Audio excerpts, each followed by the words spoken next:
इस वीडियो में प्रस्तुत जानकारी केवल शैक्षिक उद्देश्यों के लिए है। यह पेशेवर चिकित्सा सलाह, निदान या उपचार का विकल्प नहीं है। किसी भी प्रश्न के लिए हमेशा अपने चिकित्सक या अन्य योग्य स्वास्थ्य प्रदाता की सलाह लें। इस वीडियो में प्रस्तुत जानकारी के कारण कभी भी पेशेवर चिकित्सा सलाह की उपेक्षा न करें या सलाह लेने में देरी न करें। इस वीडियो में दी गई किसी भी जानकारी पर निर्भरता पूरी तरह से आपके अपने जोखिम पर है। नमस्कार, त्रिशला फाउंडेशन के YouTube चैनल में आप सभी का स्वागत है।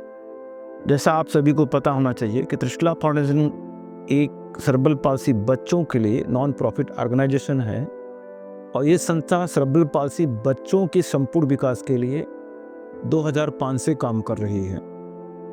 और अभी हम लोगों ने जो सीरीज़ पिछले साल 2024 से अगस्त से शुरू किया है, उस सीरीज़ के अंतर्गत सेरेब्रल पाल्सी में होने वाली कई सारी शारीरिक समस्याओं के बारे में विस्तृत जानकारी हमारे अभिभावकों को, हमारे थेरेपिस्ट को देने की कोशिश की गई है। उसी सीरीज में सर्वप्रथम हम लोगों ने क्राउच गेट के बारे में विस्तृत जानकारी ली। जिन अभिभावकों के बच्चे घुटने मोड़ करके चलते हैं, वो इस तरह के वीडियो के बारे में जो संपूर्ण जानकारी है इस चैनल पर देख सकते हैं। उसके बाद पिछले महीने से हम लोगों ने नई सीरीज की शुरुआत की, वो था टो वॉकिंग। सबसे पहले जंपनी गेट था जिसमें बच्चे घुटने भी मोड़ कर चलते थे और उंगलियों पे चलते थे, और उसके बाद हम लोगों ने लिया है टो वॉकिंग, जो कि केवल पैर की उंगलियों पे बच्चे चलते हैं। पंजों की उंगलियों पे चलना सेरेब्रल पाल्सी में सबसे कॉमन गेट पैटर्न होता है, क्योंकि जब बच्चा चलता है शुरुआती दिनों में तो सबसे पहले एड़ी उठा लेता, एड़ी जमीन पर नहीं चलता है, और ये सबसे कॉमनेस्ट होता है। इसके बाद जो दूसरा गेट पैटर्न होता है क्राउच गेट होता है, जिसमें घुटने मुड़ जाते हैं। तो आज हम बात करेंगे इक्वानस गेट की शुरुआती उम्र से कैसे कैसे समस्याएं आती हैं और उनका इलाज कैसे संभव है। आज इस वीडियो में केवल हम उन बच्चों के बारे में बात करेंगे जिनकी उम्र बहुत अभी कम है, 2 साल से लेकर के 4 साल तक उम्र है, जो बच्चे अपने पैरों की उंगलियों पे चल रहे हैं, एड़ी को जमीन पे नहीं रख पाते हैं, और लेकिन वो चल लेते हैं, थोड़ा सा सहारा मिल जाता तो चलते रहते हैं, या कुछ बच्चे ऐसे भी बिना सहारे के चलते हैं। जो टो वॉकिंग होता है वो सेरेब्रल पाल्सी की वजह से भी हो सकता है, और इडियोपैथिक टो वॉकिंग भी होता है। इडियोपैथिक जो टो वॉकिंग होता है उसमें ब्रेन की किसी तरह की कोई समस्या नहीं होती है, केवल ये ऑटोमेटिकली बच्चे चलते हैं, एक हैबिट बना लेते हैं, जो कि एक प्रॉपर एक्सरसाइजेस कराई जाए, हैबिट को तोड़ा जाए तो ठीक हो जाते हैं। एक सेरेब्रल पाल्सी उस बच्चे को है तो उसको इलाज की ज़रूरत पड़ती है। शुरुआती दिनों में ऐसे बच्चों के लिए प्रॉपर एक्सरसाइज की जाए और शुरुआती दिनों में ही प्रॉपर एफोस दिया जाए तो उन बच्चों में लाभ बहुत अच्छा देखने को मिलता है। लेकिन ऐसे बच्चों में डायनेमिक एफओ में जो एफओ होता है उसके पीछे तरफ ज्वाइंट होता है, जिससे कि जब बच्चे चलना शुरू करते हैं तो ये जब जमीन पे पड़ता है तो उसका जो गैस्ट्रोनिमियस मसल जो टाइट होता है वो ऑटोमेटिकली स्ट्रेच होता है। तो ये डायनेमिक एफओ टो वॉकर बच्चों को बहुत सख्त ज़रूरत होता है, जबकि अक्सर मैंने देखा है कि अधिकतर बच्चे ये फिक्स एफओस पहनते हैं, उनकी जो गैस्ट्रोसोलियस मसल स्ट्रेच नहीं हो पाती है, जिसके वजह से उनका टो वॉकिंग खत्म नहीं हो पाता है। दूसरी चीज़ें ये ध्यान देने की ज़रूरत होती है कि ऐसे बच्चों में जो कसरत हो वो बहुत ही प्रॉपर होना बहुत ज़रूरी होता है। जैसे थे मान के चलते हैं, ये बच्चे का ये पैर है, घुटना है, और ये लेग है, और ये एंकिल का फुट का पोर्शन है। तो जब भी हमको एक्सरसाइजेस करनी होगी, सबसे पहले घुटने को मोड़ना है, उसको पंजे के ऊपर धीरे धीरे करना है और अंदर घुमा के करना है। इसको बाहर घुमा के करते हैं तो पंजा टूट जाता है, उससे फिर हड्डी अंदर की तरफ निकल जाती है, और एक बार बहुत स्लो ऊपर लेके जाते हैं, फिर घुटने को सीधा करना होता है और इस अवस्था को कुछ देर तक मेंटेन करना होता है। अधिकतर बच्चों में जो थेरेपी के तरीके मैंने देखे हैं जो करवाते हैं, उसमें समस्या क्या आती है कि तेजी से मूवमेंट कराते हैं, इस तरह से मूवमेंट करते हैं, उसकी वजह से स्ट्रेस रिफ्लेक्स एलिसिटेट हो जाता है। और जो एक बार स्ट्रेस रिफ्लेक्स बढ़ गया तो टोन कम होने की बजाय वो बढ़ जाता है। और कभी भी टो वॉकर बच्चा बंद नहीं करता है। टो वॉकिंग बंद भी कर दिया तो पंजा टूट के बाहर चला जाता है और अंदर की तरफ हड्डी दिखने लगती है, या घुटना पूरा पीछे चला जाता है, जिनोरवटम हो जाता है। तो प्रॉपर तरीके से ब्रेस और प्रॉपर तरीके से एक्सरसाइजेस करें तो इक्वानस गेट जो चलने फिरने वाले बच्चे हैं, बहुत हद तक इनको ठीक किया जा सकता है।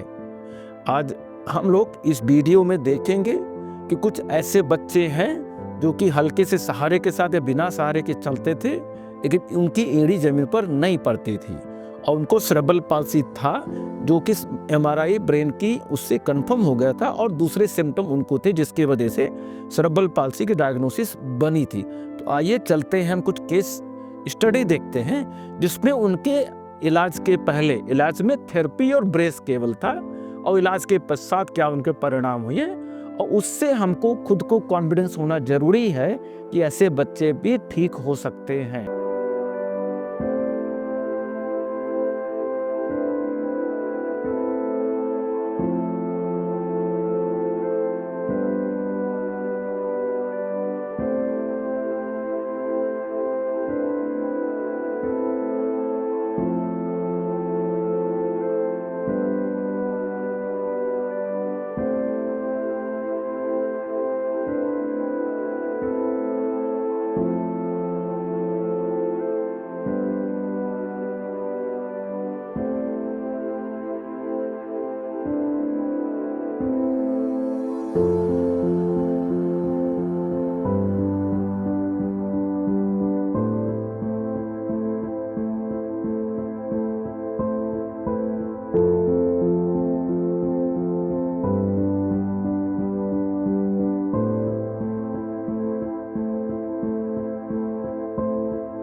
आप सभी ने देखा जो छोटे उम्र के बच्चे थे जिनका इक्वानस डिफॉर्मिटी था, मतलब टू वॉकिंग था, और वो केवल थेरेपी प्रॉपर तरीके से और प्रॉपर एफओ जो डायनेमिक एफओ था उसके इस्तेमाल से किस तरह से उनको लाभ मिला और वो सामान्य होकर के चलने लगे। इसी तरह की बहुत सारी इंफॉर्मेशन इस यूट्यूब चैनल पर अवेलेबल है। यदि आपको ये सब चीज़ों की आवश्यकता है, जानकारी चाहिए, तो आपके घर में, परिवार में, आपकी जानकारी में किसी को सेरेब्रल पाल्सी है तो इस यूट्यूब चैनल को सब्सक्राइब करें और जो एजुकेशनल वीडियोस हैं उनको जाकर के देखें। यदि कोई समस्या आपकी अपने बच्चे में है तो आप त्रिशला फाउंडेशन से संपर्क कर सकते हैं। बहुत बहुत धन्यवाद।